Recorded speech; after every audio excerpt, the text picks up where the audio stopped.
This is one of the most thematically powerful films I've seen in some time, and I feel like I inherited all the pain of its central character, Cassandra. And what unfolds has been kicking around in my mind since I saw it, so I can't imagine it was easy for you to articulate a lot of this pain and be in this headspace for as long as you have, especially considering you're expanding upon the short film Winterlight you made in 2015.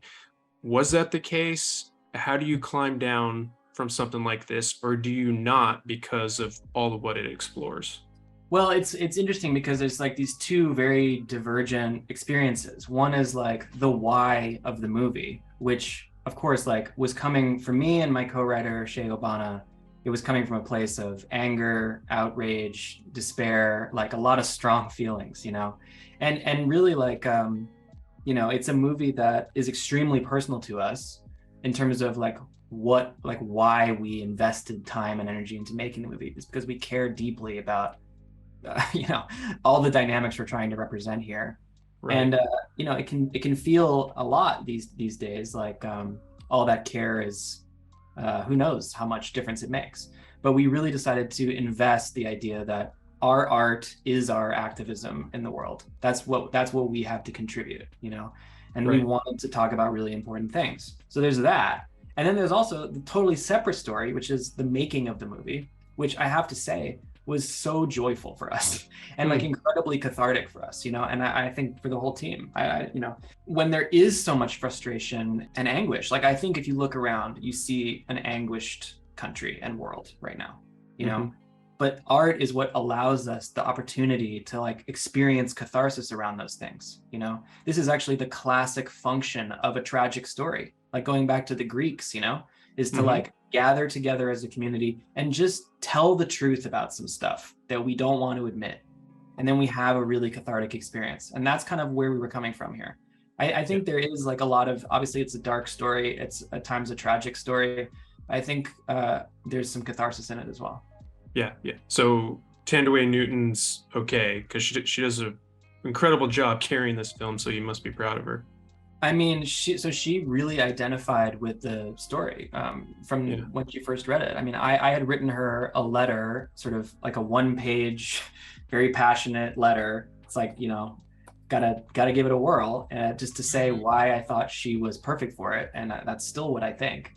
And she read the script. She got on the phone with me, and she was already speaking our secret language that we had when we were writing it. Like she just understood it immediately so deeply, and she wanted to be the person.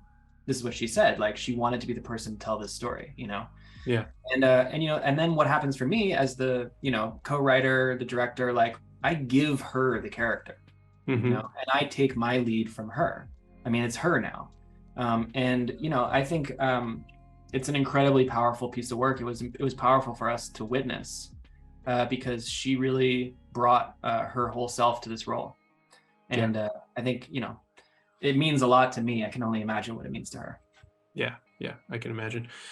To circle back to something that I said earlier about what you articulate here, I want to dive a little deeper into that. So one of the reasons why I think this film is as rich as it is with meaning and feeling is through the visual language and the sonic language, like the flow between shots, how the camera plays with the focus to make you feel the disorientation that she may be experiencing. It's really well done, as is the sound effects. And I watched this with my headphones in, and just how trucks creep in and the fire cracks, like the sound of water and trains go by, like they all contribute to the feeling that you're probably wanting me to feel as it's happening. So I'm curious how much of that was planned versus how much of it happened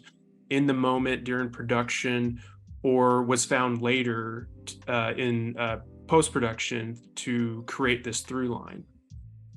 Yeah, I mean, all of the above. I mean, it's if when you're really like trying to create a collaborative process, which is really my main focus, I'm not a director that's like fixated on a result. Like I would actually really, I feel if we trust the process and we actually bring people into the process, we'll be happy with the result. But like the script was very much written with the idea that the movie would have no score, and it would be all about sound design and the visuals, Yeah.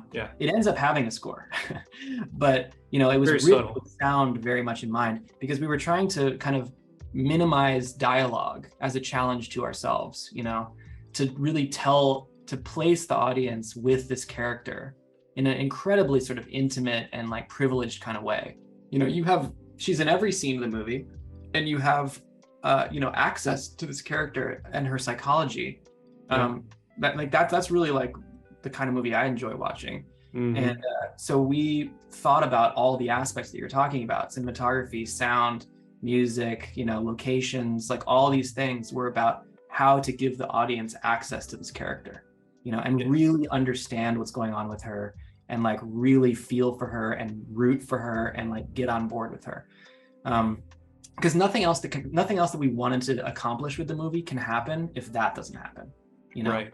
You have to relate to this character no matter who you are, and like see her as a fellow human being on a journey, that you recognize on some level, in order to then think about all the other stuff we want to put in front of you, Gotcha. So that was our whole approach. And like I've been working with the cinematographer Andrew Wheeler for over a decade.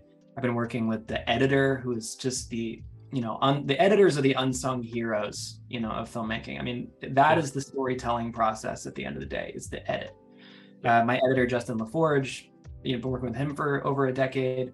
The composer, DeAndre Allen-Toole, this is his first score, but like our conversation was really about like, what could the music do that nothing else is doing, But like all these pieces come in, the sound designer, Zach Goheen, like we were just, positioning individual crows, trying to figure out like how to create this flow, and it's all through the process. This is why filmmaking is the ultimate creative process for me. Every part of it is so fascinating and rich and full of opportunity. Yeah. Well, I'm happy to hear that, because I noticed the transitions. I have a sense of like, because I edit a little, and I have a feel for like what all goes into that. But that was just the transitions using sound, like I said earlier, of like the like I mentioned, like the fire cracking, like it creates like a sense of unease. So you like maintain this air of mystery throughout, because it's like we're dropped into this week-long journey, as one would if you were just not getting all that backstory, because that's like how unless you're asking for it, you don't really know. And so that's how we experience it as an audience. And so I just thought that was really well done. Well, thank you. I mean, I want to create a space where the audience feels like they are trusted, to be following along and to understand the nuances. Like I would like to create a space when you watch the movie where you get sucked in and you're paying attention to all these little things,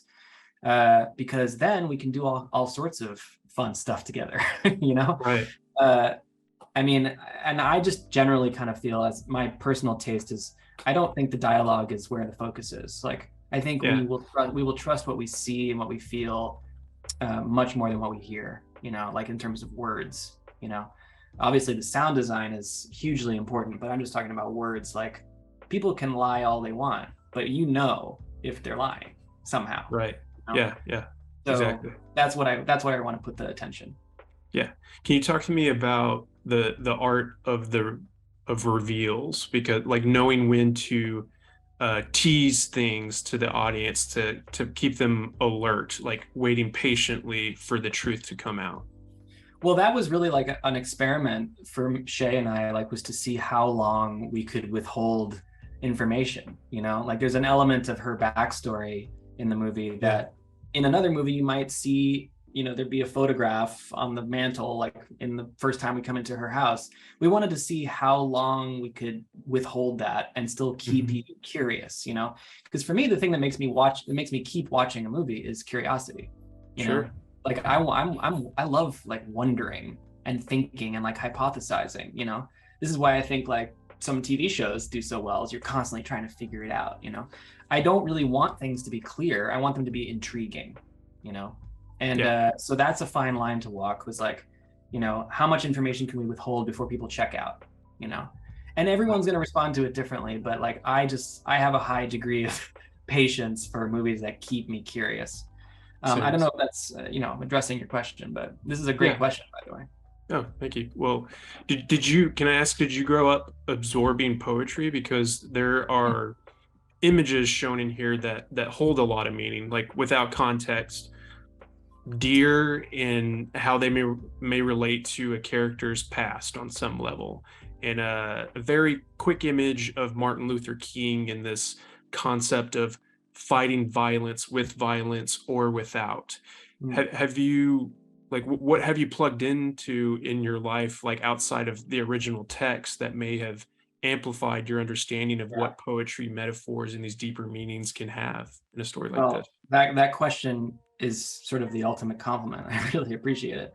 Yeah. Uh, I mean, I think like the things that really affected me in terms of how I think about story in general, I think growing up in a home with two college professors as parents, and especially specifically my mom, you know, is a feminist film scholar. And like her whole sort of approach to talking about film and literature is through a feminist lens. That's hugely influential for me. My dad, also a feminist, teaches East Asian history. Mm. So like I was watching a lot of like Kurosawa movies when I grew up because those are the movies he loved. My mom teaches the French New Wave. So like there's kind of like interesting film influences in there. I think Yeah. also for me, just mythology, thinking about folklore and mythologies from all different cultures. Like I love thinking of it may not make much sense to be talking about a modern Western as like a fairy tale, but that's kind of how I think about it. Like Yeah. these are sort of, they're more than just the character. It's sort of, these are archetypes that represent some things that are fundamental about human experience. The landscape, I think, is part of that. Our choice of locations, we're trying to find locations that are almost mythic in like how kind of simple and like clear they are, you know? The house at the edge of the forest, the long road that leads up to the house, the little town, you know, the mountains, like everything's dwarfed by the landscape. That to me is all like mythological stuff. Like it's mythic technique somehow, you know, to just kind of like put some tiny people in a huge landscape, you know? I think it's somewhere in there for me. Those are kind of the big influences. Poetry, I wish I knew more about poetry, but like I do strive for a kind of poetic effect where a little goes a long way. Yeah, like visual poetry.